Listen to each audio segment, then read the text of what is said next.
Festival. Kendal Mountain Festival. Yeah. How are you managing to go there? In the car. How are you allowed? What's going on? So I've got a letter because it's technically work. I'm a speaker, so I can travel for this. I've got a special little letter. If anyone stops me, and Hello, Pooch. B wants to be in it. She obviously wants to be in it. Protesting she can't come. And I'm speaking about the internationals.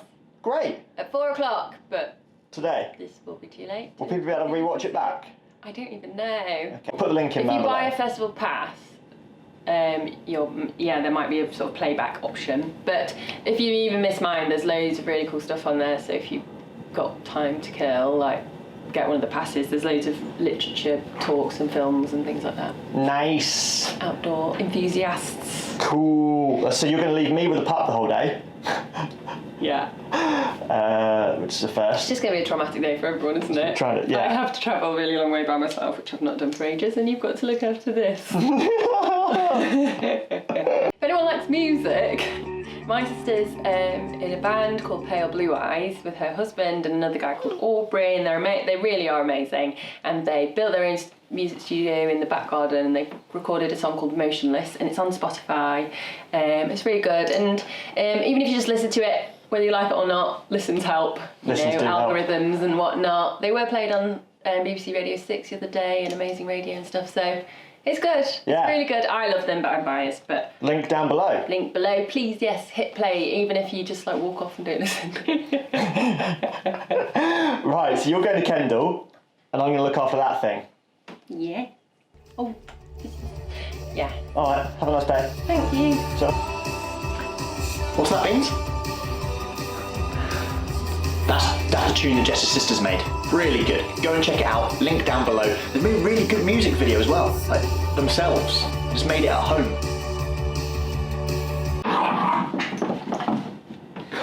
Honestly, I fear sometimes she might try and eat me. This won't be out in time, unfortunately, for you to see Jessica speaking live, but we'll put the link down below to check out what she's up to today. The Kendal Mountain Film Festival is really cool. We've always wanted to go, but we've never managed to make it fit in the diary. Check it out, there's a whole week's worth of awesome talks and events. I think if you buy a pass, you'll be able to go back and watch her segment on road cycling and the internationals and that whole kind of conversation. It's great to see that conversation spilling over into sport in general and working away outside of the cycling bubble to have a wider, broader, more useful conversation. That was the whole aim of what the girls wanted to do, so that's really cool. Hey, it's my cycling shoe! Come here! Running around with this in her mouth. That's not cool. So today we're talking about why we're building a micro farm. I did a blog piece on this recently for the Jam cycling website, which has had a whole new makeover and we've got a new way of doing things, so go check that out. If you prefer to read, it's there to read, or we're here to have the chat. To say that it's always been a dream of mine to build a micro farm would be a lie, because it hasn't.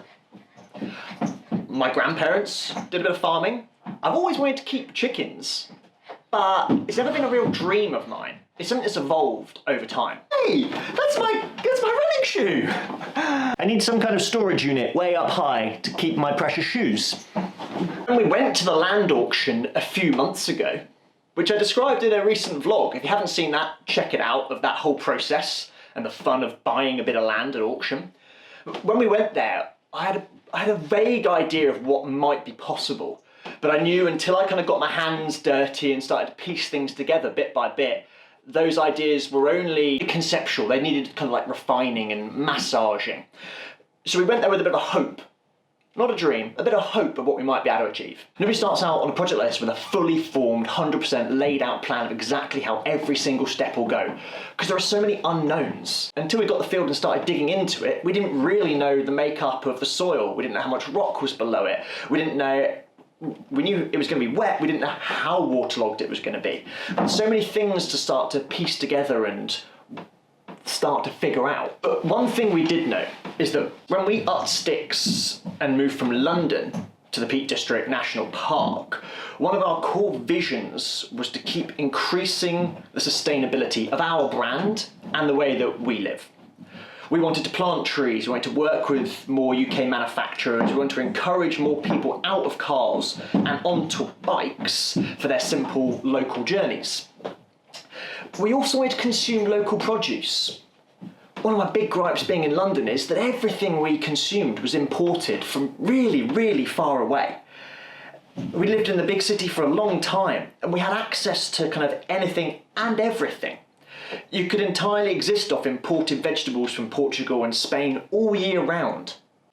Colombian coffee, Californian avocados, Peruvian asparagus, any and all meats you could dream of flown in from far and wide at all hours of the day. As a cyclist and as an athlete, our calorific consumption is generally quite inflated, but that's something we elect to do. We choose to ride hundreds of hours a year on our bike, but then we need to find the calories to back that up and to build and repair and get stronger. When we left the city, one of the key things that we discussed was it was obvious that if you look with open eyes, the food systems globally are going to have to change in the coming decades. Simply too many mouths to feed whilst maintaining the status quo of food production.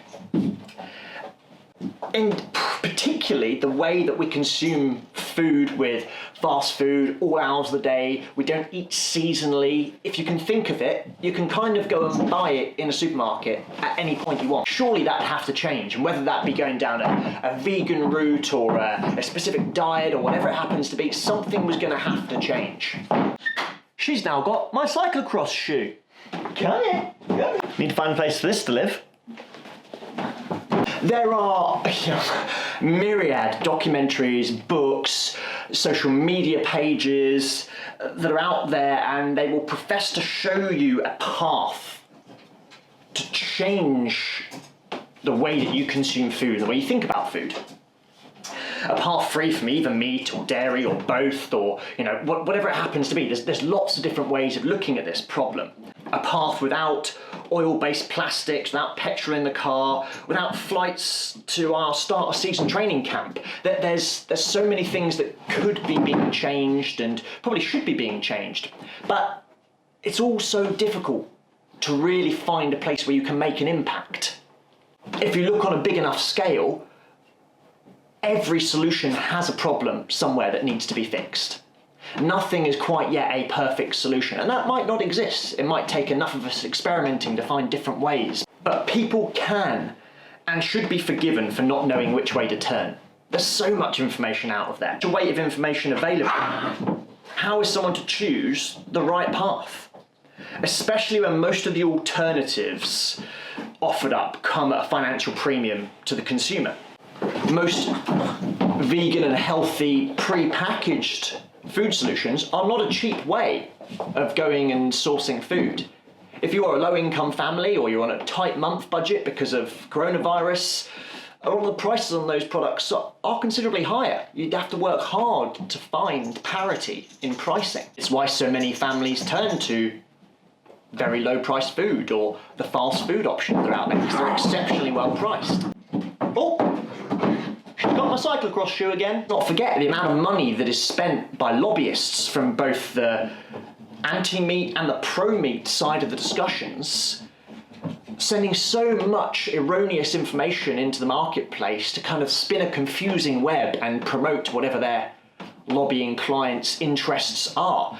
There's no real clear guidance and advice from the government on what to do. So it is understandable if people are confused by things. It's from within that understandable confusion that our brand has waded headlong into a microfarm. We want to take a look at what is possible on a small scale.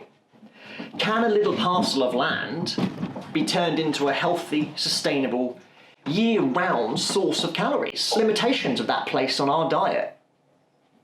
How many hours a week will we actually have to put into this project to make it function? What financial costs come with that? Setting it up, running it, repairing things, feeding everything. What impact is that going to have on our bike riding time? If I've got to spend 3 hours a day out working the land and doing the farming, how am I going to be able to manage working and riding and having a life? These are the questions that we started to form a dream about once we started getting our hands dirty with the land.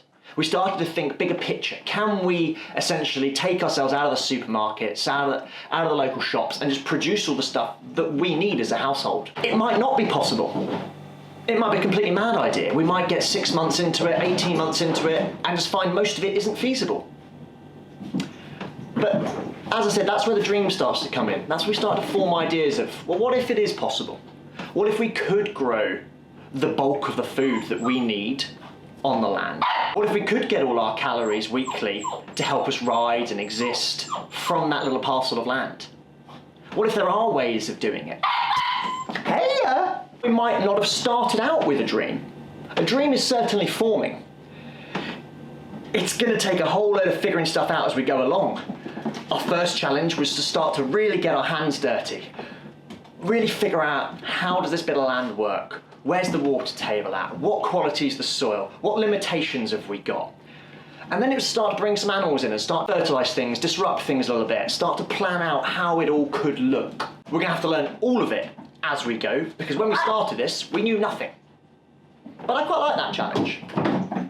Hey, your beans, hey, your beans, hey, beans. We know not everybody's going to be able to find themselves a 4-acre plot of land, mimic exactly what we're doing. Far from it. But instead, we'd like to think that we can maybe make this an example of what is achievable if we think differently about our food production and where our food comes from. What's all this got to do with a cycling brand? We've long made it our priority to be as sustainable as a brand as possible.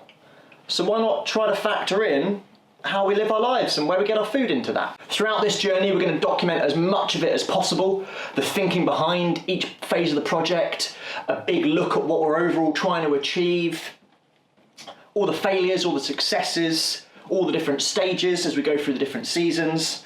She's trying to eat me. She's literally trying to eat me. Time out for her. Time out. Hopefully along the way you might find some things that inspire you guys, give us some input, give us some advice, find any other resources that might be useful to us, let us know. Because as I said, we're literally learning this as we go along. From day one, we knew nothing. Down here, right now we know about this much. We've got a long old way to go. Stay tuned.